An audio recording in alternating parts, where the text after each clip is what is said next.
and 46 miles per hour in Steuben. Now, we're not done with the wind, although it is going to get better. And then we're also tracking rain and cooler temperatures for the rest of the Thanksgiving week. I'll have more details about that coming up in my full forecast in just a few minutes. Thank you, Matt. To a live look now at the Broadway Plaza, where the mighty 40-foot Christmas tree there toppled over from today's strong winds. That's where ABC 21's Corinne Rose joins us now with a look at how those strong gusts damaged several parts of the city. Corinne. Brian, this is the Christmas on Broadway tree. You'll recall about a week ago we had a big ceremony on TV, the big lighting of the tree. We'll take a look at what happened today, midday today. The gusty winds, strong winds hit it at just the right angle and blew it over. Fortunately, no cars and no buildings were hit by it. However, across the city, different story. Trees and heavy branches fell all over the place, crashing into cars and homes and fences. On the city's north side, a tree just beyond a homeowner's property line snapped and likely bounced off the power lines before crashing onto her fence and all over her deck. It shattered a window, but she knew it could have been much worse. And then a few miles away, the high winds uprooted a heavy wooden playset that had been anchored in the backyard. We have 2 kids' rooms up there. It could have went right through the rooms. I had a baby that was sleeping we had just gotten them up maybe 10 minutes before it had happened. So we're thanking God today that we're okay. Last year when we had the windy days, it fell over and my husband reinforced it, bolted it to the ground this spring, and so it was definitely pretty windy for it to fall over. Fort Wayne police have been busy all day responding to reports of trees falling across roads and on cars and on homes. Now, because trees can bring power lines down with them, officers say never go near them. Call 911 right away and let the experts deal with fallen trees and downed power lines. Now, this Christmas on Broadway tree is said to be actually in pristine condition. It's expected to be set back up and relit on Friday after the holiday and hopefully after these high winds have died down. Reporting live from Broadway, I'm Corinne Rose. Brian, back to you. Well, that is good news. No damage to the tree there. That's a good thing. Corinne, thank you very much. Semi-drivers, some of the most at risk in weather like this, traveling on highways against the wicked winds, many of them pulling off the road until those gusts die down.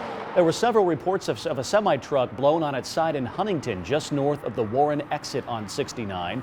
Truckers told us today the key is to watch their speed. I came up from Michigan, went over to Fostoria, and I was empty going there, and it was rocking me back and forth. And even when I got the load, it got more violent, you know. I'm from Chicago, and I'm not used to this type of Windy City. Yeah, and even though they say Windy City, this is a lot more than I'm used to. I just come back from Michigan, and I've been driving in it all day.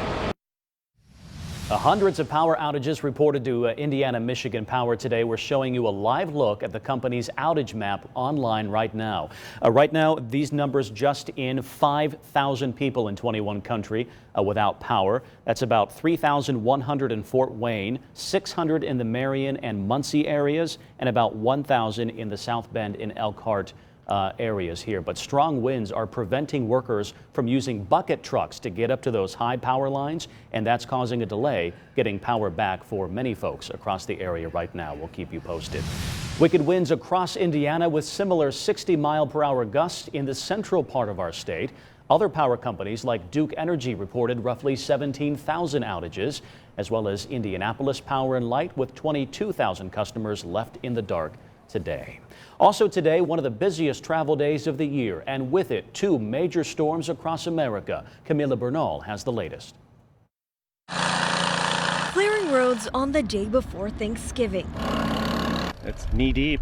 Snowplows on overdrive. And first responders also working around the clock. The Minnesota Highway Patrol already reporting almost 200 crashes and almost 300 spinouts on Tuesday and Wednesday, and similar traffic issues in California. It just got to the point where, we couldn't keep up, and we ran out of tow trucks, and emergency personnel was stretched about as thin as we could be. The problems and delays also in the skies. I knew it was going to cause trouble when I started hearing about it last week. I figured that's just my luck. Hundreds of flights delayed or canceled nationwide.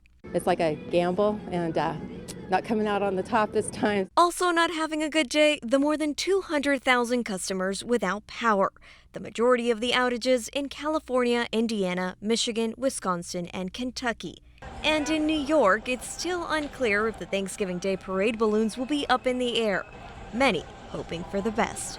Like last year, we had a similar forecast, and it'll be the same as this year. It'll be a game day decision on what we're going to do with the balloons. Camila Bernal, ABC 21 News at 6.